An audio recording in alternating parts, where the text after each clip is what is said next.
شيء بسم الله الرحمن الرحيم، صلوا على محمد. الحمد لله يا ربي. اول شيء نشكر الجمهور اللي تنقل معنا لقسنطينه، جمهور بسم الله ما شاء الله، ان شاء الله عوده ميمونه.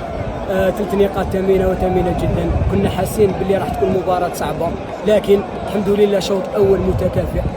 جونا فرص ما استغليناهم. الشوط الثاني بالطول والعرض استغلينا يعني فرصه جاتنا، يعني الحمد لله يا ربي. دخول البدائل عملوا فارق كبير الحمد لله يا ربي. نتمنى اللاعبين الجدد يكملوا في هذا المنوال، احنا رانا موراهم خاوتهم، راهم في اتحاد الحراش فارق كبير، ان شاء الله يكملوا في هذا المنوال هذوما. واحنا المجموعه تتغلب على الفرديات، النيه عملت فارق. نشكر الطاقم الفني، الطاقم الاداري، ومازال نخدموا. بقالنا 13 نهائي الحمد لله يا ربي. هذه النتيجه راح تخلينا نخدموا اريحيه لمباراه الكاس، واذا جات الكاس مرحبا. احنا لوبجيكتيف تاعنا هو الطلعه، وبربي ان شاء الله خويا مازالت لنا خدمه، وبربي ان شاء الله نديروا المحال باش نفرحوا هذا الجمهور كل مباراه، وربي يقدرنا وربي يوفقنا، واذا جات الطلعه مرحبا بها.